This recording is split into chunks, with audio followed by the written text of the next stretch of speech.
নমস্কার। মাসিক রাশিফল সিরিজে আজকে কন্যা রাশি নিয়ে আলোচনা করব। কন্যা রাশির মানুষদের কি পরিস্থিতি জুলাই মাসটা, এটা নিয়ে আলোচনা করব। কিন্তু প্রত্যেকটা মাসিক রাশিফলের সিরিজেই আমি আপনাদের যে মেন লং টার্মের প্ল্যানেটগুলো আছে তাদের কথা বলি। ষষ্ঠে রাহু, মানে আপনার ষষ্ঠ দ্বাদশ অ্যাক্সিসে রাহু কেতু, ঠিক আছে। রাশির 12 হাউসে কেতু বসে আছে, ষষ্ঠভাবে রাহু বসে আছে, সপ্তমে বসে আছে শনি, নবমে বসে আছে এই মুহূর্তে শুক্র, আর দশমে কিন্তু বৃহস্পতি বসে আছে। যেটা বলার কন্যাদের, একটু আলপটকা শোনালেও আপনারা আমাকে রিপোর্ট অবশ্যই করবেন। দশমে গুরুর ট্রানজিট কিন্তু অত্যন্ত খারাপ, আপনার অবস্থানের বিচ্যুতি ঘটিয়ে দেবে। এটা আমাকে আপনারা রিপোর্ট দেবেন যারা কন্যার মানুষজন আছেন, তাদের অ্যাকচুয়াল কর্মক্ষেত্রে কি অবস্থানে আপনারা আছেন, প্রথম কথা। দ্বিতীয় কথা, আমি আবারও বলে নিই, যাদের মহাদশা অন্তর্দশা সাপোর্টিভ আছে, ট্রানজিট তাদের খুব একটা যে 19-20 নেগেটিভ ট্রানজিট করবে সেটা নয়, আপনার কাজে একটা আংড়া আনবে। মানে আপনার যেটা এতদিন স্মুথলি চলছিল সেই জায়গাটা আপনার কিন্তু একটু ডাউনফলের দিকে থাকবে। তো দশমে বৃহস্পতি ট্রানজিট এটা সব থেকে নেগেটিভ ট্রানজিট। আর সপ্তমভাবে শনির ট্রানজিট, এটা সপ্তমে শনি বসে আপনার লগ্নকে সপ্তম দৃষ্টি দিয়ে দেখছে। সুতরাং এক্ষেত্রে আপনার প্রচণ্ডভাবে অলসতা বৃদ্ধি পাবে, প্রোক্রাস্টিনেশন বৃদ্ধি পাবে। যবে থেকে শনি ওখানে ঢুকেছে তবে থেকে আপনি কিন্তু প্রোক্রাস্টিনেট হয়ে পড়েছেন, অলস হয়ে পড়েছেন। এই জায়গাটা কিন্তু আপনি চাইলে ওভারকাম করতে পারেন যারা কন্যা রাশির আছেন। ষষ্ঠে রাহু শত্রুহন্তা, ভীষণ ভালো প্লেসমেন্ট, রাহু আপনাকে সাপোর্ট দেবে। কেতু 12তে থাকাতে স্পিরিচুয়াল ইনক্লিনেশনটা আপনাদের বাড়বে।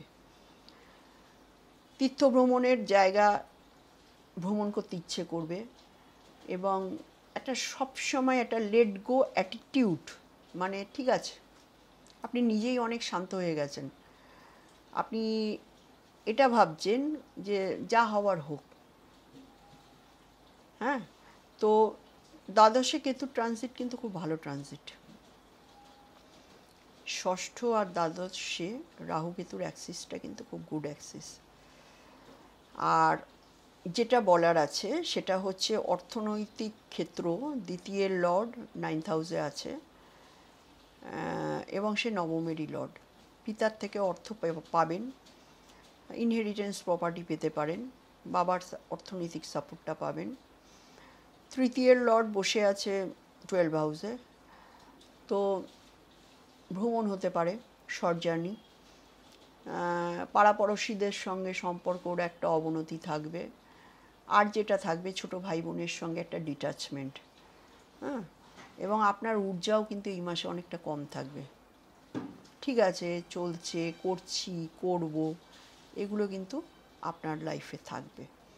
চতুর্থভাবে আপনার বৃহস্পতির দৃষ্টি, দশমে বসে সে আপনার কর্মের জায়গায় স্থানানি করছে, বাট চতুর্থে বসে কিন্তু আপনাকে টেন্টেড মাইন্ড দেবে। মানে ঠিক আছে, মানসিক একটা ফিলিংস গুড, আমার কিছু যায় আসে না, ও যা হচ্ছে হচ্ছে, একটা শান্তি ওভারঅল। সব কিছু থেকে মানুষ যখন নিজেকে ডিটাচ করে একটা সাধনার জায়গায় আনে, বা আমি আমার মতো ভালো থাকবো, এটা যদি মানুষের মনে আসে, তাহলে সে মানুষ তো সর্বৈব সুখীই হয়, তাই না? তো এক্ষেত্রে রবি দৃষ্টি আপনার চতুর্থ ভাবের ওপর থাকবে, এবং এক দ্বাদশের লর্ড মানে রবি, সে ফোর্থের দৃষ্টি দিচ্ছে। তার মানে আপনি যদি হাউস ওরিয়েন্টেড ব্যাপারে কোনো জায়গায় ইনভেস্ট করেন, সেটা করতে পারেন এই মাসে। আপনার এডুকেশনেও ইনভেস্টমেন্ট দেখাচ্ছে। তারপরে আপনার রবি যেটা করে, গাড়ি ঘোড়া এগুলো করতে পারেন, যদিও গাড়ি ঘোড়ার কারক ভেনাস, কিন্তু যেহেতু ফোর্থের লর্ড, 12-এর লর্ড ফোর্থের লর্ড না, 12-এর লর্ড 4th-এ অ্যাসপেক্ট করছে, বাড়ির ওপরে একটা ইনভেস্টমেন্ট দেখাচ্ছে। আর সর্বোপরি হেলথে কিন্তু একটা ছোটোখাটো ইস্যু আপনার ঘ্যানে ইস্যু আপনার লেগেই থাকবে, কারণ ষষ্ঠের লর্ড 5ম-এর লর্ড, মানে কোনো দিন ভালো থাকবেন, কোনো দিন খারাপ থাকবেন, এটা কিন্তু আপনার এখন নিত্যসঙ্গী। আর যেটা বলার আছে, দশম ভাবের কথা তো বললামই, নবম ভাবেও বলেছি। অষ্টমের লর্ড মঙ্গল কিন্তু আপনার 12 হাউসে বসে একটা বিপরীত রাজযোগের সৃষ্টি করছে। সুতরাং আপনি কিন্তু আপনার ইনহেরিটেন্স মানে পৈতৃক সম্পত্তি, জমি জায়গা, এসব ক্ষেত্রেও কিন্তু আপনি ইনভেস্টমেন্ট করতে পারেন। এটা কিন্তু আপনার জুলাই মাসের কিন্তু একটা মানে যথেষ্ট একটা সিদ্ধান্ত, যেটা আপনার জন্য গেনিং।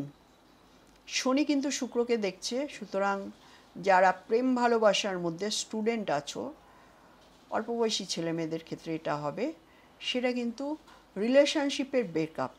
এটা কিন্তু কন্যা রাশি কন্যা লগ্নের জন্য একটা চরমতম একটা প্রেডিকশন, যে এখানে ম্যাক্সিমাম ক্ষেত্রে কিন্তু রিলেশনশিপ ব্রেকআপের ঘটনা কিন্তু আসবে।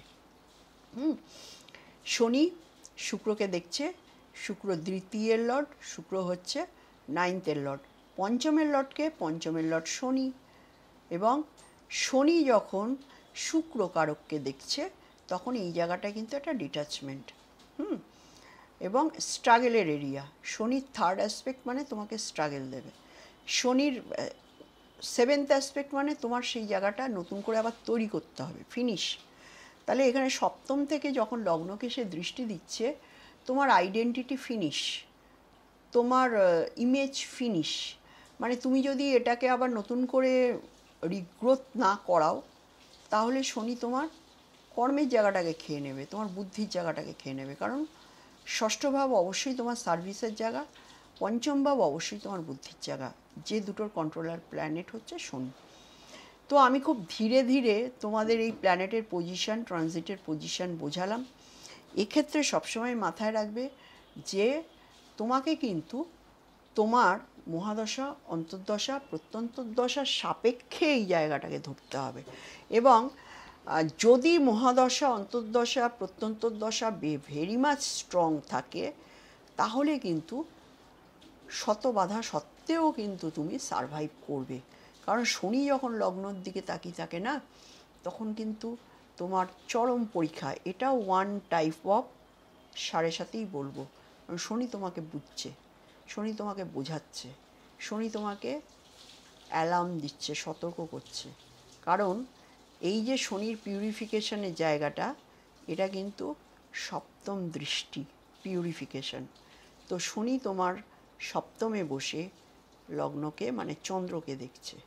সুতরাং মায়ের হেলথ একটা ইস্যু থাকবে যারা কন্যায় আছো, আর একটা ডিপ্রেশন, ফ্রাস্ট্রেশনেরও একটা ইস্যু, মনে দুঃখ, নট অনলি সম্পর্ক, আমি কি করলাম জীবনে, আমার আর ভাল লাগছে না, আর কত লড়াই করব, এই জায়গাটা কিন্তু যারা কন্যা রাশির যে বয়সেই থাকুন না কেন, এই জায়গাটা আসবে যে জীবনের আমি আসল জায়গাটা কোথায়, আমি কি সারা জীবন এরকম থাকবো, এই জায়গাটা শনি দেয় যখন শনি সরাসরি তোমার চন্দ্রকে অ্যাসপেক্ট করছে। সুতরাং অবশ্যই যে শনির যে মন্ত্রগুলো আছে, হনুমান চালিসা পাঠ করতে হবে, মহামৃত্যুঞ্জয় পাঠ করতে হবে, নিজেকে সৎ থাকতে হবে, ওই একই ফান্ডা, নিজেকে সৎ থাকতে হবে, আন্ডার প্রিভিলেজদেরকে কেয়ার করতে হবে, মাথা গরম করলে চলবে না, সবার সঙ্গে সদ্ভাব বজায় রাখতে হবে, নিজেকে সৎ রাখতে হবে, এগুলো হচ্ছে শনির ফান্ডা। মানে আমি যেটা দেখেছি আমার প্রফেশনাল লাইফে, একটা চার্টের ওভারঅল কন্ট্রোলার প্ল্যানেট কিন্তু শনি, বৃহস্পতি, রাহু, কেতু। ওই জন্যই লং টার্মের এদের সিচুয়েশনের জন্য তৈরি করে দেওয়া হয়েছে। হ্যাঁ, আর বাদবাকি যারা আছে তারা একটা শর্ট টার্ম নিয়ে চলে। আর অবশ্যই তো রবিচন্দ্র আছে, রবিচন্দ্র ছাড়া তো দুনিয়া অন্ধকার। এই যে 5, 4, 2, 6টা প্ল্যানেট, এবং প্রত্যেকটা প্ল্যানেটেরই ইম্প্যাক্ট মানুষের জীবনে আছে, কিন্তু আপনার জীবনটাকে গড়ে দেওয়া, আপনার জীবনটাকে তৈরি করা, এই জায়গাগুলো কিন্তু আমাদের এই চারটে বড় বড় প্ল্যানেট কিন্তু আমাদের দিয়ে থাকে। সুতরাং যখনই যে মাসেরই আমি প্রেডিকশান করি না কেন, আমাকে কিন্তু এই চারটে প্ল্যানেটের জায়গা ধরেই কিন্তু প্রেডিকশান করতে হয়। এটা যারা অ্যাস্ট্রোলজি ফিল্ডে আছেন তারা নিশ্চয়ই বুঝতে পারছেন।